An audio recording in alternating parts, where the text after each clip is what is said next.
All right. So we're on. We'll come up with a goddamn name, and we'll come up with a... It's not. I think It's not the Four Horsemen. Because Welcome to the Four Horsemen. Not the name because all right, we're there. all married men. Yeah, And we there's only are. 3 of us. There's a lot of problems with that name, and I feel like that's too generic of a name. Yeah, that's why I like the Also- Killer Threes. The Killer 3 is a little inside. I don't know why that's a little inside compared to other names of the possibilities.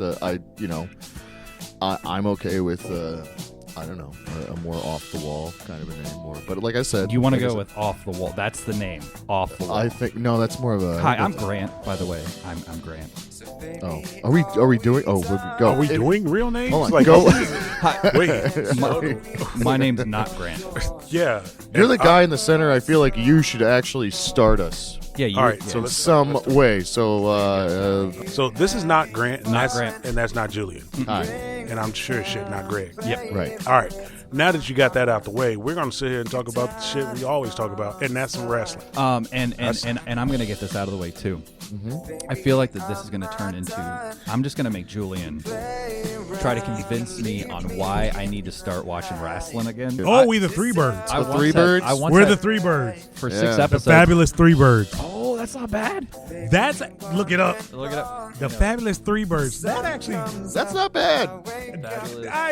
shit. Yeah, that's all right. Fuck, that came out of nowhere, like All right. just off the text. We're gonna. Nope. It's gonna be cool. So That instead is of what we are right now. We are the sweet. Fabulous As of Threebirds. right now, Fabulous we're the Fabulous Threebirds. Threebirds. Heck yeah! So Confederate flag shirt No. on its way, guys. No. You ready? All right. All right. Do you want to do an actual introduction? Yeah, welcome to the Fabulous Threebirds. I'm not Grant. And I'm not Greg. And I am not Julian. Are you sure? No. Welcome back. We are the Fabulous Threebirds. I'm not Greg. I'm not Grant. I'm not Julian. Well, I'm gonna tell you He right scared now, me for ladies. a second, Greg. He scared me. Yeah, he did. He scared me for a second, but I'm gonna tell you right now, folks. We have a lot to get to this week, and it's been a lot that has happened in the past week of wrestling. And quite frankly, I don't actually know where to begin. So what I will do is say, breaking news. Julian, go. Vince McMahon is who we thought he was. All right. So Vince McMahon is under investigation by the board of the board of the WWE. He was the CEO and chairman of the board. He does own the majority of the stock. He has stepped down while this investigation into whether or not $3 million of hush money given to a former employee of his for an NDA, a non-disclosure agreement about nasty old man hanky. I'm not judging, but I'm judging a little hanky panky with him and head of talent relations and well-documented perv, John Laurinaitis. So the investigation is going on. He did. We're doing this basically just a little within the week of this news dropping. This was like what, Wednesday or something like that, and then we heard Stephanie McMahon was named the interim CEO. Okay. And then we decided to pop a rating on SmackDown by saying that Vince McMahon, Mr. McMahon, would address the WWE Universe at 8 o'clock. SmackDown started. He came out in character, said a WWE platitude about now, then, forever, together, and then he got out. And that's where we are right now. So let me ask you this. Go ahead. No, I just want to talk about that real quick. Well, one, Greg, you can edit this out. Did you keep muting me? I thought I heard something, and that's why I muted you on to see if it was coming from you. Yeah, I was just trying to see if it was coming from you. Okay. Yeah. I was just making sure. Was it coming from me? Yeah, I think his feedback was coming through your speakers. Okay. But when you're talking, Okay. I don't hear it. You're good when you're talking. Okay. Okay, so I can hit the mute button then when I'm not talking. All right, so now that we got that out of the way, Yeah. this whole situation, this pissed me off. And, like, I think Julian said at the beginning of the, like, well, Vince McMahon was who we thought he was. Like, it's nasty and it's disgusting. If it's true, allegedly. But then I feel as though he took the opportunity to get some fucking rating for SmackDown. Yeah. Because I got an email that said tonight, Vince McMahon, like, he knew everybody heard about it.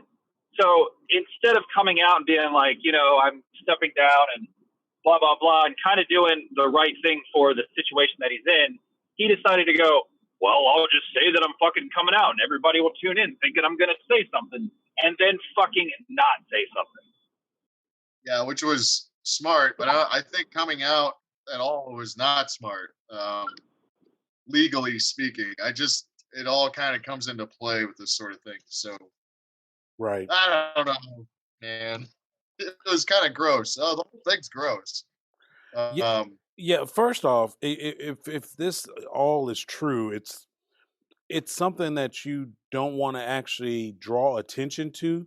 If you're the WWE, you want this to kind of like not get swept under the rug, but you want to just fly under the radar during the investigation part because there's stuff you won't be able to say. So you can't answer any questions that somebody might have, it be in a news outlet or, you know, a dirt sheet or whatever. There's nothing you can say during the investigation. So you kind of want to fly under the radar. The mere fact that he actually used this opportunity to come out and use it as a ratings pop, I went, wow, that is like, wow, that's, again, it's that level that I talk about where I'm like, you know, to be him, you have to be a certain type of guy, and he definitely showed the type of guy he is. Yeah. So.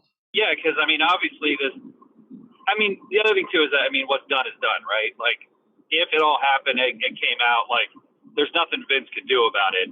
But like, yeah, I would just fucking disappear. I wouldn't put myself out on TV because I don't know. It's just weird. And the other thing too is that fans were cheering and clapping for him when he came out. Yeah. Oh, yeah. Yeah, it was weird. It was that part I didn't understand. It was almost like, oh, they don't accept what you did, but we do type of cheer. It wasn't the uncomfortable type of cheer like, oh, there's the Mr. McMahon character. It was more of yeah, we're with you. It's like, you are?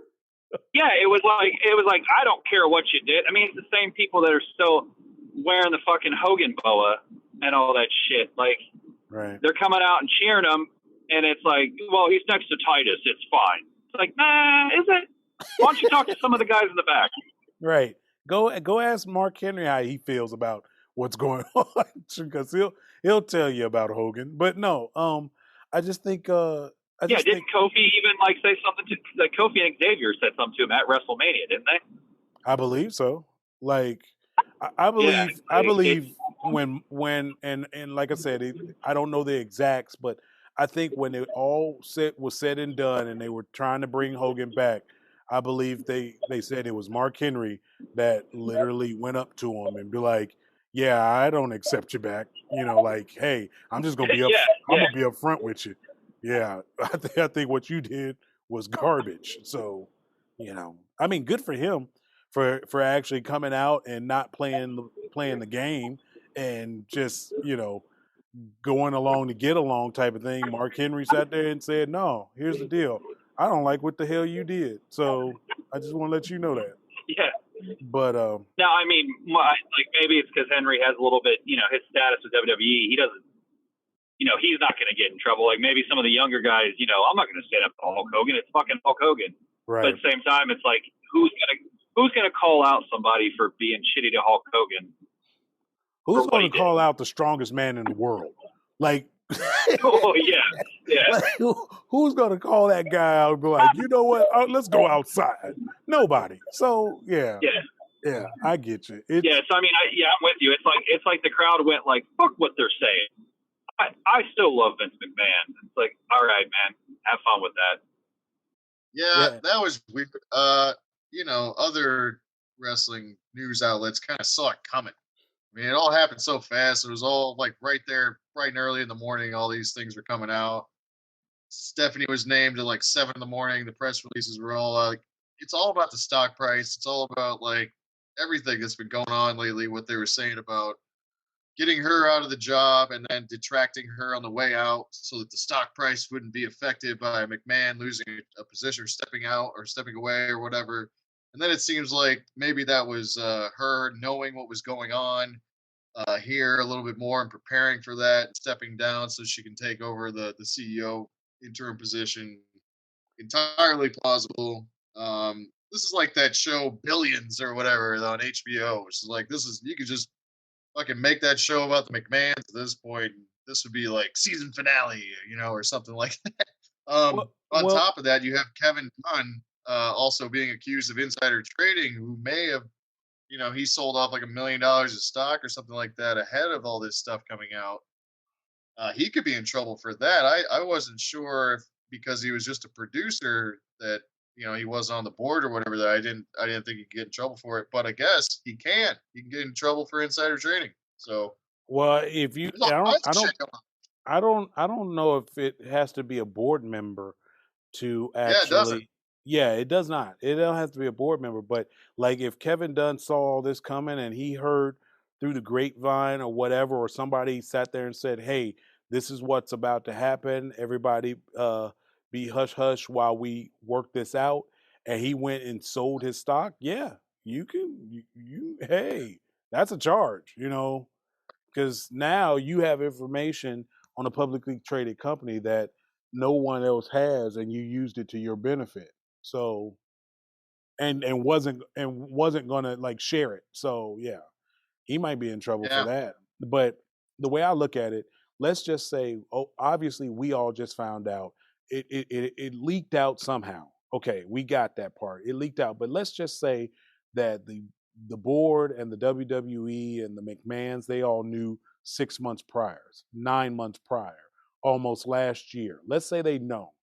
And in preparation of everything, like you said, Stephanie steps down, whatever. It looks very weird that if they knew about it, they went about it in this manner, because you had Shane get pretty much legitimately get fired as an on-air talent at the beginning of last summer or something like that. It's probably been and out of Royal Rumble. Was it this? It was Rumble. It was Rumble? Okay. So you have Shane get fired from the Rumble as a talent. Then you had Stephanie get fired for not being, quote unquote, good at her job of chief branding officer, which she had been chief branding officer for a while, and it didn't seem like there were grumblings that she was bad at her job. So all of a sudden, Shane's out the door real quick. Stephanie's out the door real quick because she's incompetent all of a sudden. And then this leaks out. Now Stephanie's back. So the person that you said was incompetent to be the chief branding officer is now the actual CEO and chairman of your board. Yeah. Yeah, she's running everything. And that is the thing. Like, is Shane just out of this right now? Yeah. I would be. I'd be like, I'll stay home. Thanks. Yeah. I mean, so I mean, yeah, you're right. Like, I don't know who else is, like, if it's Khan or, I don't know, fuck it, put Pritchard up there. But, like, you're right. Like, the reasoning they gave for Stephanie leaving does not make sense for bringing her back. Right. So you basically said she failed upward. She basically couldn't do one job, and you said, well, let's give you a better job. Maybe you'll work out better that way. We'll give you the best job temporarily, the best job in the company. How about that? Does that work for you? That just doesn't make sense. So clearly there's some things moving in the background that we're just not privy to as the audience, nor should we be. I mean, I just let the company do their investigation first, and then if there's actual criminal charges or whatever for the trading, then we'll let that play out. The other part to this that I don't want to add to, but I it has been mentioned, the John Laurinaitis part.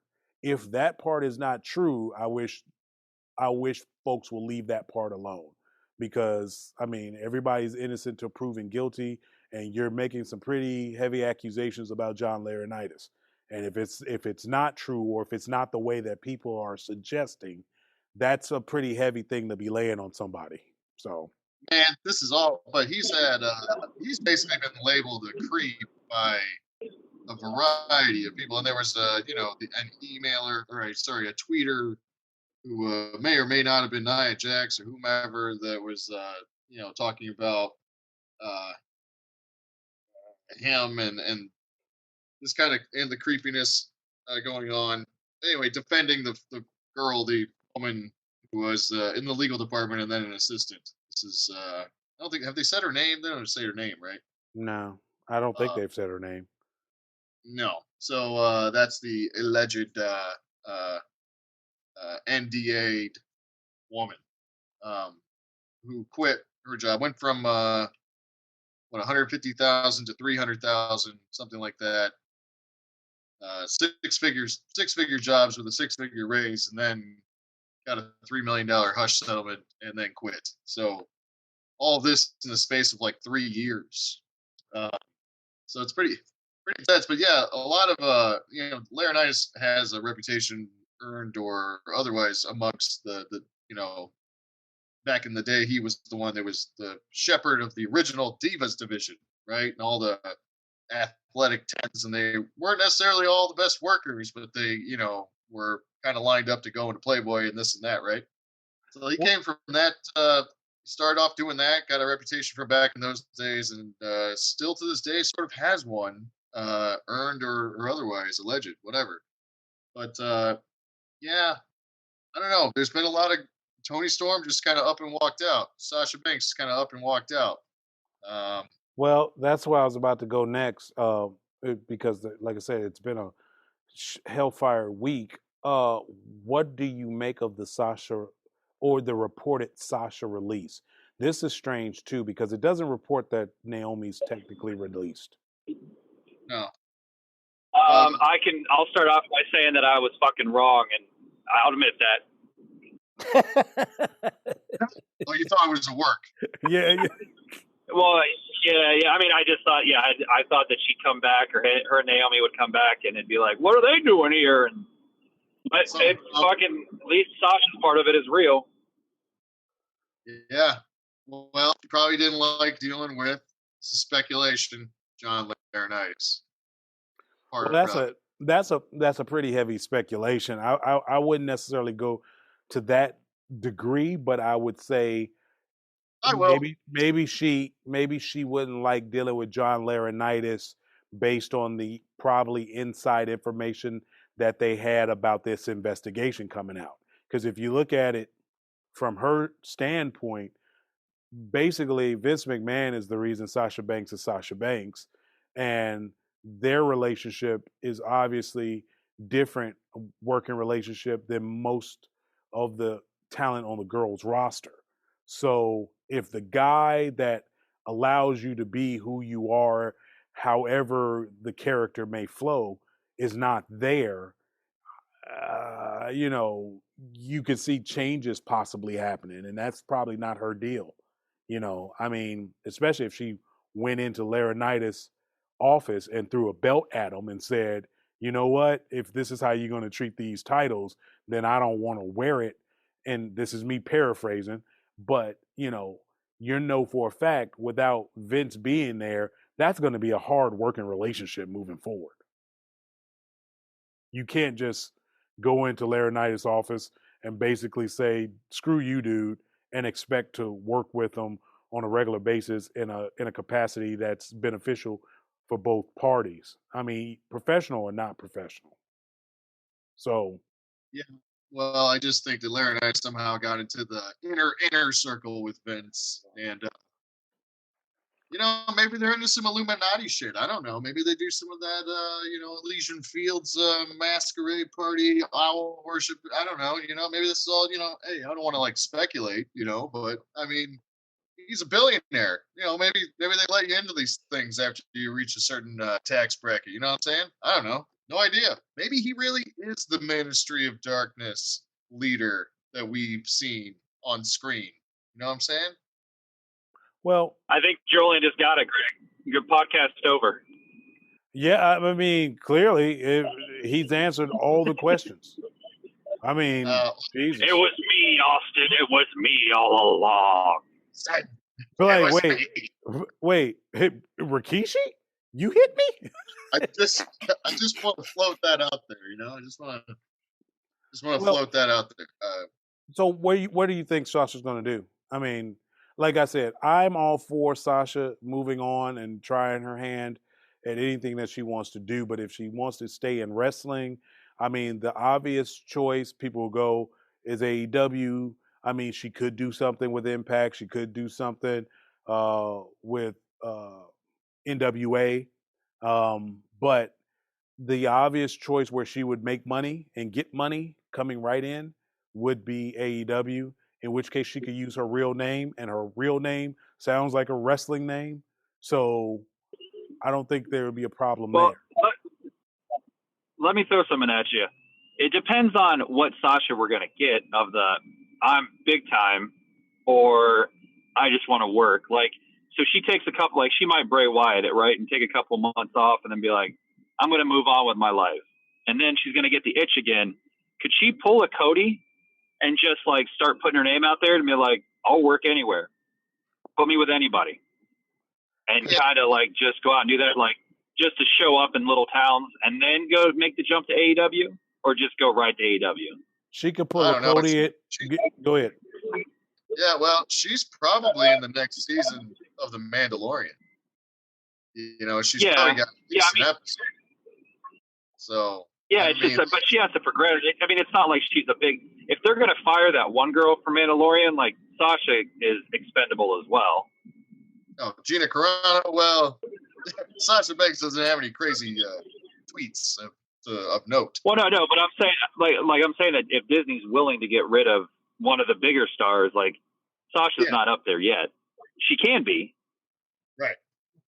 No, I mean, I just think she's got a chance of being in at least one episode just because of what was going on in the story of that show and everything. And the other Mandalorians, that was kind of like part of the who was going to lead all the rest of the Mandalorians or whatever was kind of a cliffhanger at the end there. Well, Sasha will probably just turn on everybody and change her hair color. It'll be fine. It'll be pretty much. I don't know. I mean, she might have. She was said to be in the next Fast movie, which is what it is. Fast Furious 22, whatever. Those movies are going downhill as this last one kind of showed, but as far as ratings and numbers and everything. I don't know. I don't think she's got a huge movie career ahead of her. But if she did decide to do the wrestling thing, then I think she could do a Cody Rhodes. She could go wherever she wants and headline, and she could wind up at AEW down the line. I think they don't need to add too many more dudes, but they could afford a couple more on the women's side if they're going to keep kind of. It seems like they just bring in one and done a lot for that division. So I think that they could benefit from her and Paige coming in maybe at the same time. Oh yeah. So that'd be big. I'm looking at it from that standpoint. You have the release of Sasha Banks. You have the release of Paige, and we'll get into Paige's release here shortly. That happened too. So if you do Sasha, and when you say could she be like Cody, the first thing I thought about is, could she go to Vince and say, "Okay, I want to take my name too"? Like, do they have a good enough relationship where Vince McMahon will let her take her name with her? Because okay, I'm just asking. I mean, I don't think so. Okay, I'm just wondering. So I think Cody Rhodes was lucky to be Cody. Well, Cody had to fight for his name, but once he got it, once he got the name, he became Cody Rhodes. But still, crazy. No, okay. So if she doesn't have the relationship to actually take her name with her, the reality to it is she shows up in AEW with a women's division that is lackluster to say the least. It is very top heavy on former WWE superstar women's roster employees, and yet and still not the star power to move the needle. Because I know, Grant, you love Tony Storm, but Tony Storm is still not the star power to move the needle. Now, they do have Jade Cargill, which is a homegrown talent, and I do believe that she will be a superstar in this business. So they have that going for it. But past that, you have a Nyla Rose. No, nothing against Nyla Rose, but you have a Nyla Rose, a Thunder Rosa, a Britt Baker, and then you're talking names that mostly no one either knows or cares to see, including Athena, who just got there. So, if you I mean, brought it's even in something of like, oh no, sorry, no, like I feel like that Statlander's been there since the beginning, and like she has a base, but like she's not getting anywhere. I feel like she's treading water. Correct. A little bit. I've liked her more and more the last few weeks just because of the couple matches she's had. They were pretty good. She's getting sort of views. I don't know. She's next to be next in line to go against Cardi Jade Cargill. Thanks, Cardi. Yeah, Cardi Cargill. Yeah, yes. So, but I'm just saying, if that's the case, then you bring Sasha in. Sasha sits there and goes, basically, to some degree, let's see what this division is all about. You put her in a program. You don't even put her with Thunder Rosa. You don't even put her with Britt Baker. You go straight for Jade. And I know Jade's not the women's champ at this time, but Jade is the star of the women's division. And you go straight after Jade and work a program, and people go, well, that's not fair. Sasha's this tall. Jade's that tall. I believe if you give Jade Cargill time with Sasha Banks, Jade Cargill gets better. And I think Sasha Banks will make Jade Cargill look like $1 million. Now, moving forward from that, yeah, you get her into that women's heavyweight championship picture until somebody comes along that is up to the par of a Sasha Banks that she can go back and forth with. Is it Thunder Rosa? I don't think so. I think Thunder Rosa is a very good worker. I do not necessarily have a problem with most of the things she does in the ring. I have a problem with Thunder Rosa's time management. I mean, she goes a mile a minute, and like it's just. I'll say this real quick. Looking back at the match from last week with I didn't know all of this at the time. That match she had with the MMA girl that's Roderick Strong's wife. Yeah, you didn't know that? She's part of the. She's Wait, part of the you didn't fucking know that? Relax.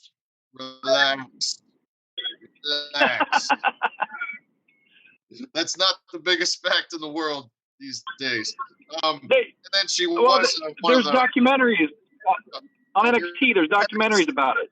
Oh, I've never watched a documentary on Roderick Strong, so I guess there's that. But no, he's fine. We're just, come on. But and then she was one of the 4 horsewomen. Either way, that match has been torn apart and put under a microscope a lot more than what I did. I just thought there was a shooter style person against Thunder Rosa. Did I think it was a great match? No. They talked about sandbagging. They talked about how the MMA chicks, or what's her name? Marina Sharif, something like that. Marina Shafir. Shafir. Yeah. How she just, how she's no good, and I just think she's being put under a crazy microscope. She's still new, and I just think it's highly unusual that she takes a lot of bookings, but yeah, she's the champion, and I don't know. She's put under a weird microscope by a lot of the wrestling outlets out there. I agree with you. She's not on a level to go back and forth with Sasha or whatever, but maybe this Tony Storm thing will prove her out a little bit more and be another step in that direction. And can I throw a name out there real quick? Sure. Yeah. That could work, and I feel like that she's gone. She has been released from WWE. I don't know what the plans are, but I wouldn't mind seeing Candice LeRae over there. Oh yeah. Candice LeRae would actually She's work. always good. Yeah. She would like actually whether work. she's a supposed to be getting her ass kicked or being, winning the match. She's always believable and entertaining, and it's never boring, I don't think, with her. Now, she's small, like Sasha, so it could work, but I think that she might help out that division a little bit as well, since we're not getting Tessa. No. No. I mean, that pipe dream is long gone. I mean, I don't know who she pissed off to get blackballed to the degree in which she's been blackballed, but I mean, I understand that she said some things, but again, I always say Charlotte has said some things as well. Yeah. So the mere fact that Tessa could say whatever the hell she said and get completely canceled, that's a little bit much. But that's kind of what we were going back to with the Hogan shit. But is it because Hogan's star power is elevated? Yeah, Hogan's star power is completely elevated. I mean, literally, Hulk Hogan literally took steroids and told everybody he did not take steroids, and everybody wanted to believe him on not taking steroids so much that they were like, yeah. Now, when I say he took steroids, that's my opinion. That's not something that's fact on some type of public record or whatever. So before you sit there and be like, he said you took steroids, that's my personal opinion. Fight me. Now, I'm just saying Hulk Hogan's star power is so great that he could possibly have lied directly to all of our faces. And we were like, don't worry, Hulkster, still say your prayers and eat your vitamins. You'll be fine. It'll be better. Tessa doesn't have that same star power. Tessa is great at what she does. And if you watch wrestling, you go, oh my God, Tessa Blanchard. But there's no star power there for Tessa to sit there and say what the hell she said. And people go, well, we forgive you. So it's sad. Yeah. I mean, I still think there's people that haven't forgiven or haven't forgotten what Charlotte said too. So. Oh, there's a lot of people that haven't forgotten what Charlotte said, but then again, there's a lot of people that haven't forgotten what her dad said. I mean, you can just literally go and look on YouTube and watch Teddy Long talk about Ric Flair. Yeah, there's that. And how many people have seen that man's penis? Whoa. In helicopter form, no less. Yeah, we're not talking about penises, Julian. Yeah, where'd that come from? I'm just saying, I mean, well, actions speak, a lot louder than words, and helicopter penises are, those are offensive sometimes. Okay, folks. Well, Tessa and Charlotte can't show anybody their penises, so I think they're in the clear. Yeah, man, that'd be something. Folks, I just would like to let you know that would be something. We're all traveling, and this is why the episode's a day or so late than normal. We're all traveling here, and so we are not in front of our normal setup to do this show, so I do not have the sound effects that I would have, and I just would like to apologize to all of you for the penises. What sound effect would you play for the penises? I don't know, but it would be awkward as shit. Hey, in case this comes up again, because I don't think this is the last time Julian's going to bring up Ric Flair's dick, I think you should have a boing like type sound effect. Yeah, that's what I was thinking I was going to have, actually. Yeah, something like that. Something from the game Worms. Just any of those sound effects from the game Worms. That'd be great. So, but no. Games. So if you're not getting Tessa Blanchard, so you have to basically build up the team that you got. But I think if you bring over a Paige, a Sasha Banks, maybe Naomi, yes, that's still going to be WWE heavy, but that's WWE, some of the better women's wrestlers in the WWE. That, Paige, she's been injured, so we don't know what we're going to get. But if she's actually cleared, then let her go. Here's the other thing to that, if it is Paige, because a lot of people don't remember this. Sasha Banks is who injured her. You could have them both come in, and that's the first program that they work. You can have Paige go, you put me on the shelf for 3 years. Now we need to get back in this ring, and I'm gonna show you. You could work something where it makes sense, and so you don't even have to actually have them go against some AEW talent right off the bat. They could just work each other, and it will be great, especially if Paige is actually ready to go.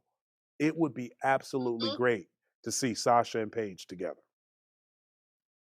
Yeah, that would be cool. It'll give sure. JR something to do, because I feel bad for JR. JR literally does not know these indie wrestling guys that are flying into AEW left and right faster than he could blink. He really doesn't know them. He really doesn't respect half of them, and he really can't call their matches because they're just, spot guys. And I feel bad for him because it makes him look a certain way when he's the best in the business. Now, everybody, no matter what podcast you listen to, a lot of people shit all over Tony Schiavone. Okay, I give it to you that Tony Schiavone most of the time doesn't add to the color commentary, but he's not piss poor horrible. As a kid growing up watching WCW, I didn't look at Tony Schiavone and go, God, this guy is piss poor horrible. So I don't see it that way. Now, is he phoning it in nowadays? I don't know, maybe. But he's not piss poor horrible than the guy in the mask that I don't know and would never know, even if he took his mask off. I don't know him. I don't want to know him. I don't even think we should know him. And the mere fact that he's doing color commentary in the mask makes me believe that he believes he's better or more known than what he is. And that's where I'm going to ask Julian here, who the hell is he and where is he from again? I don't entirely know. I believe he started oh boy, what is the name of that promotion? I believe he may have been one of the co-founders of Pro Wrestling Guerrilla. I thought he was PWG. Yeah, PWG. So he's one of the founding members of it, and worked some matches there and whatnot. And that's where he kind of intersected with everybody because a lot of people came through there. It was a West Coast promotion, and that's where a lot of people came through. He quotes his career to you as often as he possibly can, trying to fill in the story. I don't think he's that bad as far as his content. He's kind of like a modern day Mike Tenay in a way. But yeah, I agree. The mask is stupid. Yeah, I don't think Tony's doing his best work, but he's doing whatever he can. I just think his character is a little weird and inconsistent. He's got the Britt Baker gimmick, and I don't know. He's got a couple little inside jokes he's doing, and I don't understand the character. I don't understand why you're Britt Baker's lapdog, and then you're supposed to be impartial, and you're getting in and out of the ring, supposedly giving interviews to all these stars, and then you're letting them take the microphone. It used to be a time, because I actually watched him, it used to be a time where he actually interviewed some of the biggest stars in the business, and he held the microphone, and he actually interviewed them. I have the tapes. I've seen him hold a microphone up to Ric Flair's mouth. I've seen him hold a microphone up to Arn Anderson's mouth. I've seen him actually control the interview before. So I don't know what it is that he's doing now, but again, this is what happens when you have an organization that doesn't really understand the business portion of the organization. They understand the money, they understand the talent, they understand how to do a segment by segment show, not very well, but they understand the concept of it. But overall, the subtle nuances to what makes pro wrestling wrestling, they don't get. Quite frankly, every interviewer from Tony Schiavone to Mike Tenay, and not saying Mike Tenay's coming back, but every interviewer needs to sit there, grab that microphone, hold it up to the person, take it back from the person when they're done talking, and they talk into that same microphone and put it back on the person. Make the heel guy go, give me that, put that microphone back and don't move it till I didn't red tell you to. Make the babyface guy sit there and call you Mr. Schiavone. Those subtle nuances provide credibility to you as an interviewer. Backstage and downstage, whatever, in the ring, people go, oh, Mr. Schiavone, he's the guy that they're going to talk to, that's going to talk to Adam Page or CM Punk or Jade Cargill. It provides a level of credibility. I would not like to see anybody grab a microphone out of the interviewer's hand and they disappear out of the shot. This thing will always be a two-shot until the person that's literally talking to the camera says they're looking to my eyes. Then you go tight on the eyes. But other than that, it's a two-shot because the interviewer is just as important as the person being interviewed. Those subtle things are what AEW lacks. The subtle things about television. We just got our first time ever rant from Greg. I like it. That was a rant on this on the subject. It really only went away in the last 15, 20 years, sort of. It was stuck in it. Was Michael Cole was still kind of doing it at one point, but yeah, definitely in the Attitude Era. That's where you get some great moments. Is like Stone Cold messing with Michael Cole and. Well, that's what I said. That's when it went away. That's when it went away, when they started messing with them, when Stone Cold would mess with them, when The Rock would mess with them, when The Rock would sit there and put stuff over goddamn Jonathan Coachman's face. That was great, though. It's entertaining, but it's not great for what you're trying to accomplish in the interview process. It's entertaining. If you're trying to accomplish a laugh, yes, it was great. But then you didn't think the coach, you didn't respect the coach after that. You sure shit didn't respect goddamn Michael Cole. They don't even respect him now. The man has given his life to this and his hearing. The man is pitch deaf, and they don't respect him now. And I'm saying, the reason for that is all those little gimmicks that they used to do. Now, with Michael Cole, they made him a character. You know, they put him in the ring against Jerry Lawler and, the whole, I think some of Michael Cole's best work is that goddamn general manager that we never saw. That was some of his best work because in my head, I was like, the general manager's Michael Cole, isn't it? Like, you just wanted him to be like, yeah, I'm the general manager. I got the job last week. But he never did. He'd be like, I got a message from the general manager. Like, why is this guy just talking to you? No, we got some great writing from the brain trust of WWE and made it Hornswoggle. Yeah. God damn it. God. I say there was nobody in between that, right? Like, didn't it become Hornswoggle? I believe so. You are yeah. I didn't watch. Jesus Christ. Not watching at that time. Fucking Hornswoggle. You are right. God damn. See? Jesus. Okay. Either way it goes. All right.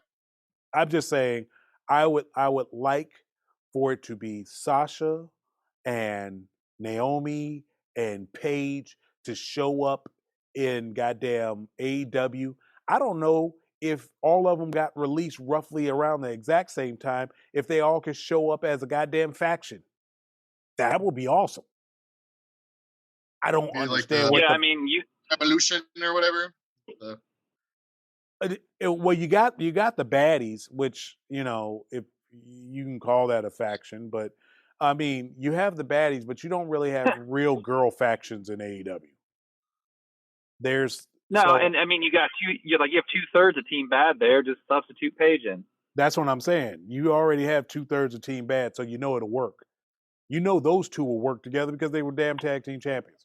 So, I mean, it's the same thing I've talked about a bunch of times, though. You just need to push Naomi to a certain place, and then you'll get Naomi.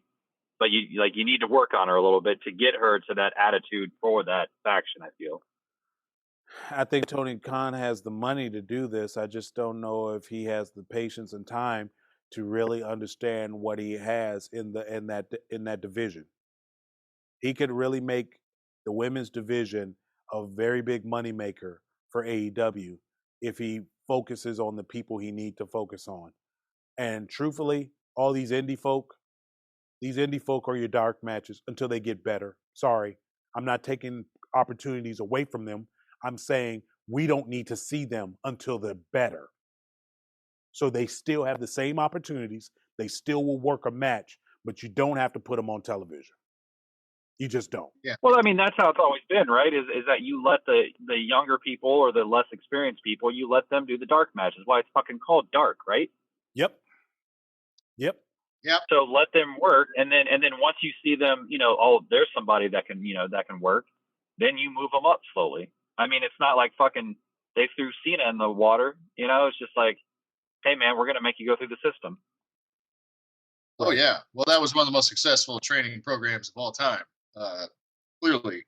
But they don't have that in place there. So, I wish they did, and I wish they did have some type of training in place, because that would just literally you're creating the next generation of stars, and pretty much. it would be freaking amazing. But they have enough indie guys to go around, I guess. I mean, hell, they're about to put the belt back on Moxley, so I don't Who was know. apparently the best wrestler in the world. We'll get back to that later. According to him, he's the best in the world. There was aside from the drama and the legal stuff, there were a couple things that happened on Dynamite and then SmackDown worth discussing, content-wise. So I'm gonna sum up.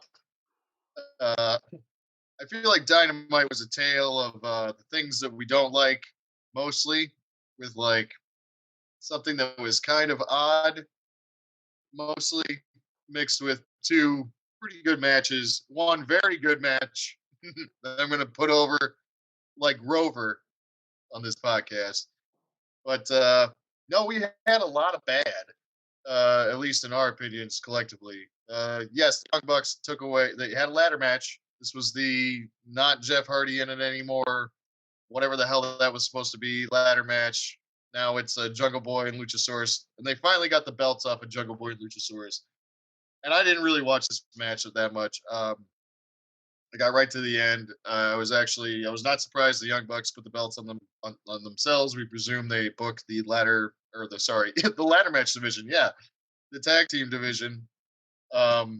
And so they are your champions, and they're heels, and I think it's fine to have them be champions and have FTR chase them and get them finally. Hopefully that's what happens. Jericho hijacked this show. It was one of the worst Jericho-driven. This is one of the worst Dynamites overall in a while, because I would call it 60-40 bad, clearly, when they think they've had a lot of 70-30, I'll even say 80-20 leading up to the pay-per-view, pretty good episodes. He was always the worst part of it, and he was out there like for 3 segments, and just for the most non-consequential hair versus hair match ever against Ortiz. The match was bleh. The cutting was even more bleh. It was just bad booking all around. And then eventually there's the reveal that Sammy Guevara and Tay Conti are with the Jericho Appreciation Society. So good place for them to be. But a lot of segments, took up 3 segments with all of his stuff and talking and coming out and interfering, and just a bit messy on his part all night, and continuing his time suck of this program. Wardlow had his 20 guys against one match where he went against all the security guards. This was kind of silly and dumb, but it was fun. Some people think that this is killing his character. Some people think it enhanced his character. What do you think? A man beats 20 guys in it was a 21-on-1 handicap match. I think the concept is stupid. I think you have this match. It sounds silly from here. Yeah, you have this match basically thrown out by a guy who's technically not a wrestler. So you have this attorney guy sit here and make all these stipulations for probably the second biggest name in your company. For what? I mean, is that guy representing MJF, or like how does this work? Like I can see if MJF sat there and said it, but you got a guy who's literally just a character, like a lawyer character. So I don't get it. And number one, why would you set a stipulation for the guy to wrestle 20 guards, 20 security? So you have now just told everybody, I'm going to have this wrestler wrestle non-wrestlers. That'll make him look strong. And so we all now know that it's not real security. We know that these are just rookie wrestlers that they threw in a goddamn security shirt, and this is their time to see if they could take a bump and not look stupid doing it. So I think it's the dumbest thing ever. Right now, Wardlow literally either needs to be getting fed people, or you need to be putting them up against somebody that could give him a good 10 to 15-minute match every freaking week. Every freaking week until you put the belt on him. Plain and simple. Easy. Yeah. So it was a silly kind of segment. He's doing this. Dan Lambert. Now here's what I wanted to talk about. Dan Lambert interrupts, and then this was bad. Interrupts, and then he ringside are Matt Hughes and Tyron Woodley. Tyron Woodley famously has been knocked out by Jake Paul twice recently. Okay. He was the former UFC welterweight champion. He kind of lost his smile in MMA. He lost the majority of his final fights. He just didn't look like he was into it anymore. He had some bad knockouts. Got cut by the UFC. Wound up doing the Jake Paul stuff. Actually has a tattoo on his finger as a stipulation of losing the first one that says "I love Jake." So he'll do things for money. And so he's here. He was in an American Top Team owned by Dan Lambert. He was sponsored by Dan Lambert, however you want to say it. He was on the American Top Team for a while. And then Matt Hughes, Hall of Famer, legend, welterweight champion, the guy before George St. Pierre. Did a lot. He famously beat 3 Gracies in the ring by submission. He's a freak. He's like a superhero. He got hit by a train recently. In recent years, last couple of years, he was hit by a train while sitting on the tracks with the car, possibly a suicide attempt. Not so sure. Details sketchy there. He survived. So you got washed welterweight champion and guy that can't really fully move right. His motor functions are still coming back from this terrible car accident. And these are the guys that Dan Lambert's going to sick on Wardlow. And so one hops into the ring, Tyron, of course. The other one has a hard time getting up there. I couldn't believe that they were doing the segment the way they were doing it. And then I kind of saw, well, they're going to talk their way out of this and some kind of silly, I'm a Midwesterner, you look like Midwesterners. I don't really know where Tyron's from. I forget. Matt Hughes from Minnesota. But they just kind of called off the beatdown that they couldn't really pull off, I don't think, on Wardlow. But it was a silly segment. And some of the Dan Lambert stuff is okay, and then it's mostly bad. So I don't know where they're going with all that sometimes. I don't think they know where they're going with it, actually. I really do believe there's some part of this where if the Bucks are writing it, they think it's great. And so everybody around them goes, yeah, this is great. So, and they really haven't looked at it from a different set of eyes. And I think everybody who has a different set of eyes that could possibly help them have just cashed out. They're getting a check. I mean, look at Billy Gunn. At this point, he's getting a check. He could really help in the writing department. He could really help with the younger talent that's not his sons, because clearly they got it. They look great. Also, Billy has done some of the most embarrassing stuff in the history of the business in the ring. Right. Whether he was put to it or what, or they always say you could say no to something. Right. You can say no to shit. clearly. I mean, he's shit. he's Come done on. he's done a lot. So I mean, there's so much talent Chuck and around there. Billy. Chuck and Billy. Anyway. Yeah, there's so much talent around there. I mean, I even look at and I don't know what it is right now with Arn Anderson. I don't know if it's the mere fact that Arn Anderson is older, but he's not that old, like as in actual age of a person to be the way he is. Yeah. Unless you don't. The Snake has said he's been frustrated with the booking at times, and I feel like he obviously doesn't have much of a voice. And he's the son, for better or worse, of one of the better known bookers as far as just knowing the business and doing good booking. Right. In the history of this business. Yeah. You should be able to farm something out of this man. If I'm not saying make him your head booker, head writer, head anything, but you should be able to utilize him as a good resource, a very good resource. I don't know. It's again, I'm not saying I could do it any better. What I'm saying is that you do have to recognize that you're not at the best of your ability right now. Like, you don't think that you are at the tip top and there's no room for improvement. And right now, I just don't see them striving for the improvement. Put it that way. As looking at the product, I don't see them striving for the improvement. If I was at a restaurant and you came and you gave me a steak and potatoes, and the potatoes look like you literally stepped on them with your shoe, I'm going to go, this shit looks like you stepped on it with your shoe.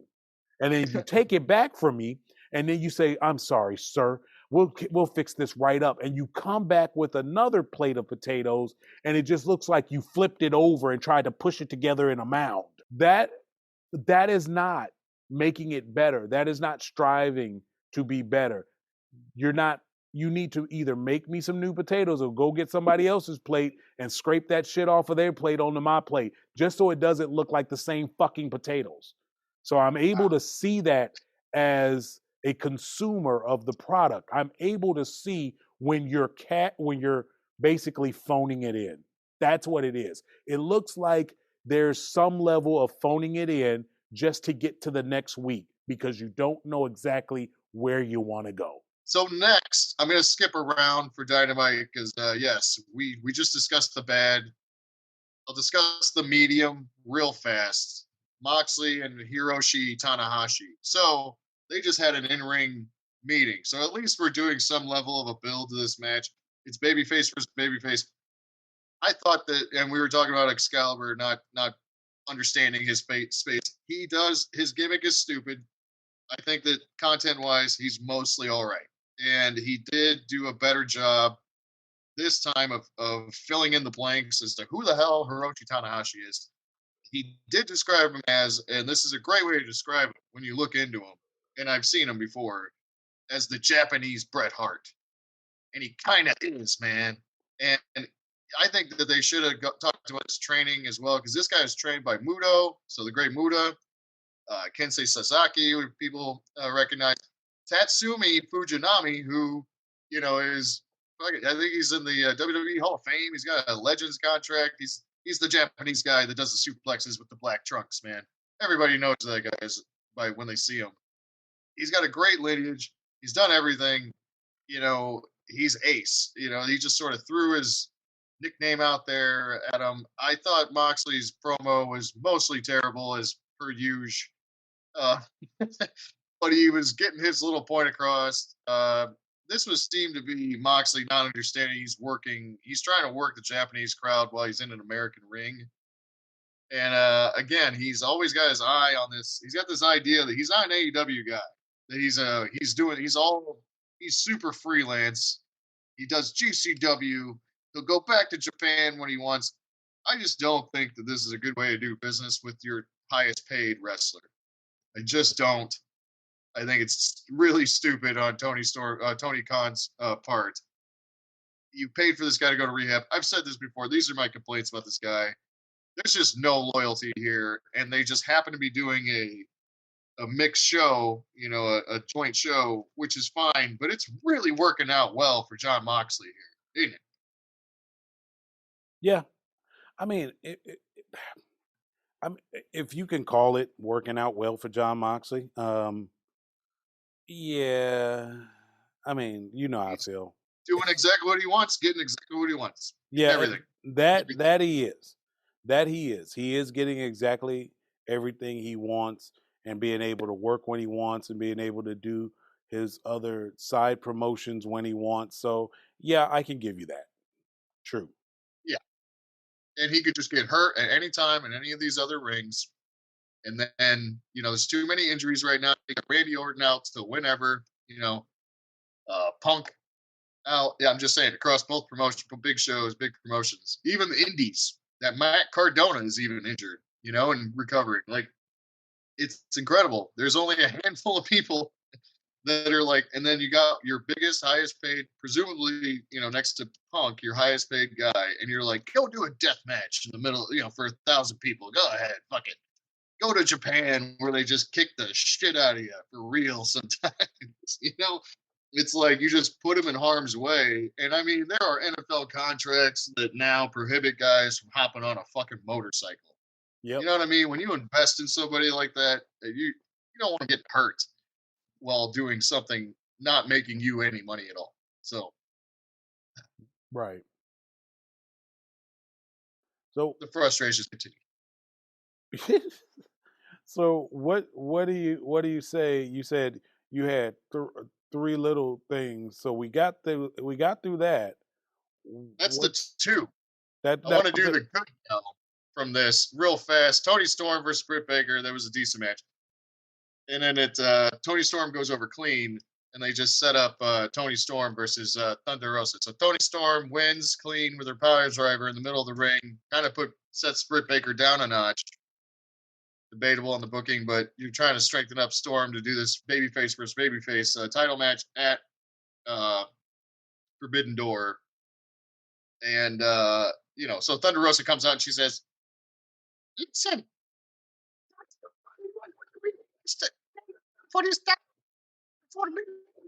and then Tony Storm's like, get out. Wait, don't do that again because I think your mic didn't pick up the Thunder Rosa voice. Oh, okay, all right, here we go. So Thunder Rosa comes out. Yeah. And she says, okay, I think your mic doesn't like the high pitch because yeah.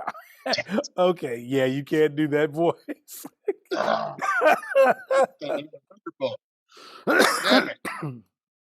Yeah, you can't do that voice. So yeah, you're just gonna have to explain it. So Thunder Rosa comes out.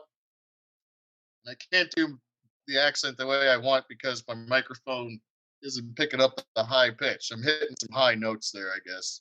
But she comes out and says that Tony Storm's going to be the next contender for the title. They're going to fight for the title at Forbidden Door. So Tony Storm's like, g'day, and all right, and wallabies. And she does it, and there it is. So it's going to be a good match. I think, or it has potential to be a good match at Forbidden Door. The best thing that I wanted to talk about, and we don't have Grant at the moment, he had to step out.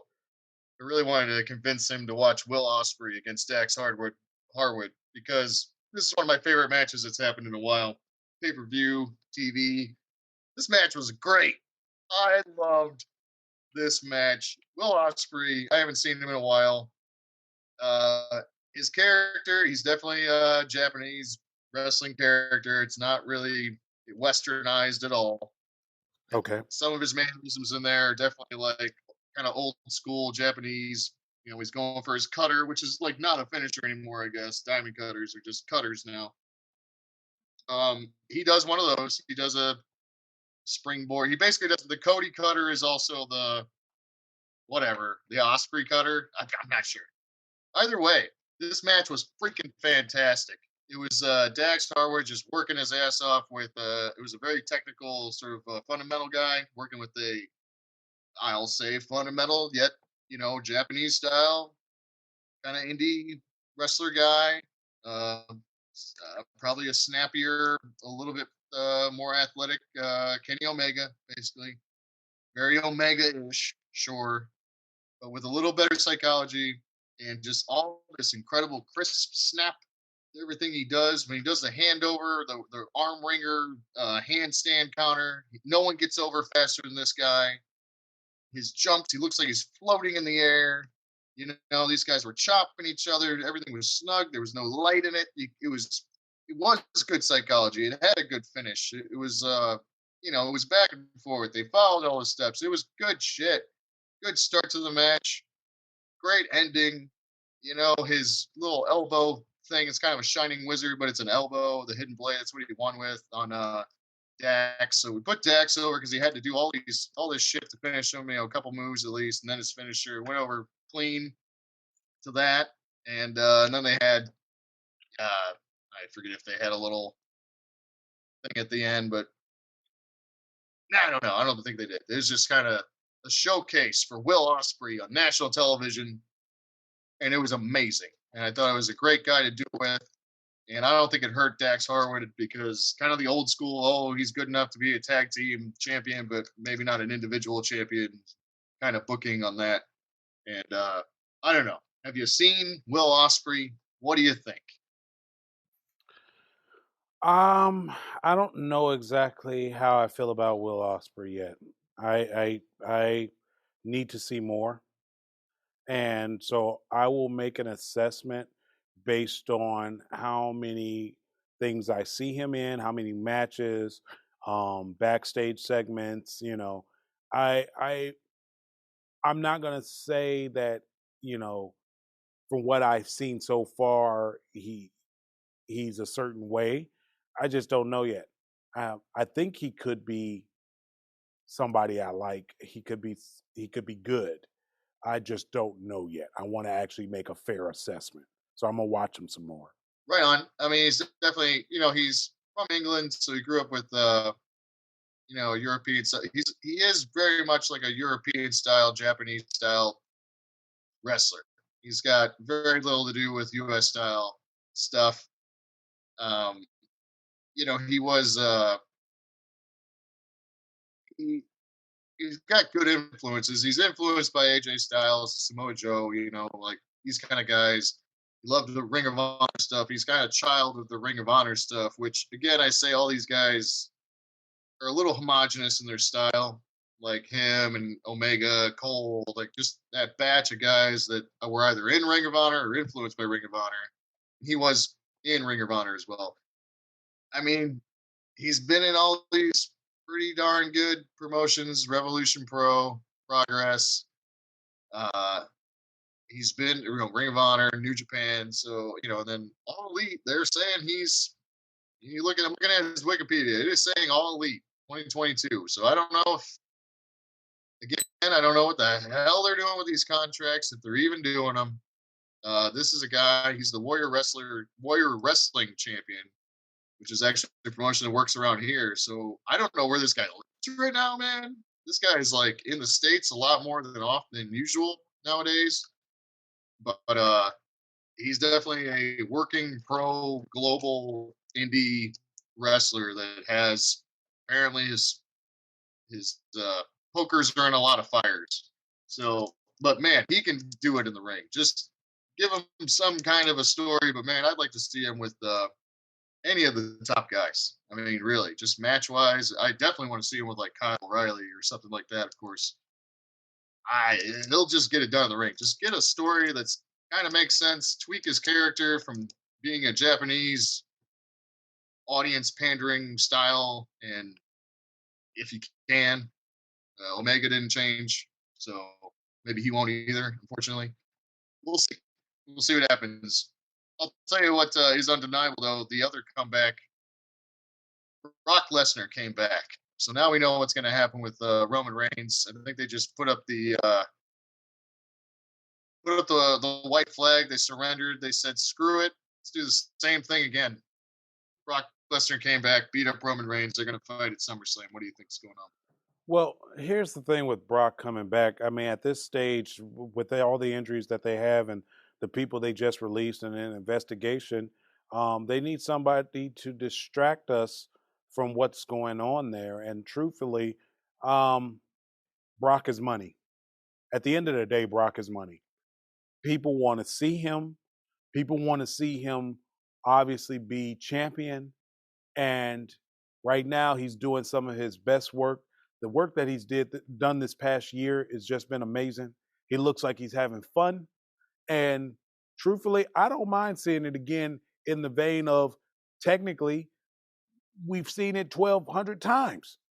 This is damn near becoming the new Flair Steamboat. We've seen it so damn many times. Yeah. Like, seriously, what else can they do? I don't know. So if that's what you're going to do, if you're going to use Brock to split up the titles, because again, you have so many injuries, you have a lot going on, and you probably do need to split these titles up. If you use Brock to split the titles back up, fine. That's fine. That doesn't take away from your Cody getting a title next year when he comes back. That actually helps Cody get a title next year when he comes back. And that also helps the whole Roman and Rock situation. So I'm fine with that. Brock coming back, probably the best thing that could happen to WWE right now. Yeah, it's just kind of almost hilarious timing. I'd love to hear whether or not it was planned or put together at the last minute. You know what I mean? Because the timing, we're a little ways out from SummerSlam. They could have done this in July. I think it kind of coincided with the Vince stuff. Yeah, they'll I don't know. They'll never tell you that, but I believe it is. Never will. Yeah, I believe it is. They started the show with Vince. They ended it with Brock. So they were like, just, here you go. Here's some, look at these. Look at this. Look at the Brock. Brock over here. How so how fast can your jet fly? I know. I'm going to send you my jet. It's faster. It's about the only thing they can do. Also, this is what we're talking about as well. Gunther, just Gunther in general. He is the IC champion. I think he's going to have the belt for a while. There have been some memes and some pictures put up, and it did kind of dawn on me. This guy's lost a lot of weight. He's in pretty damn good shape. He's starting to get. He's creeping up on. If he keeps going, he's going to look like Randy Orton. You know, he's going to go from looking. He looked like, I didn't mind his look before because he looked like a Greco-Roman, old school Europe, like world beaten, like Olympic wrestler, like some guy just wearing trunks. They're not always pretty, you know. They're not all. They got grappling bodies. They got, they got some love handles to help them stay grounded. Right. I thought it worked for him. I didn't need him to get all ripped. I didn't need, don't need him to have an 8-pack, but he's starting to get, he's going to have one day, apparently. So I think it's that's a great sign for him. He probably just, if he got a note about it, he obviously took it seriously. If he didn't get a note about it, he figured he would get a note about it, took it seriously. And Walter to Gunther, man. There's memes going around before and after. And I don't know what he's lost, but he looks really good. Well, I don't want him to lose too much more. Again, right. His style and his look, I don't think he would benefit from completely slimming down, especially when you're eventually going to put him up against a Roman or a Brock. So I think he's in a good spot. If he tones that up, great. But again, folks, it was a lot going on. I mean, we could go for hours based off of just last week alone, but we're gonna save some of it. I have some other things that I would like to talk about when it comes to what's happened in the past couple of weeks. We'll maybe do a part 2. I don't know. But I don't think that it's over. And the problem I'm having is if I mention this now and then something else hits the fan, you're going to think I got some inside information. I do not. I do not have inside information. I just want to see what the rest of this week plays out to be. And then we'll revisit the rest of this on the other side. So, Grant, go ahead. Tell them what to do. Man, you got to come back. We are the fabulous Threebirds. Thanks for tuning in.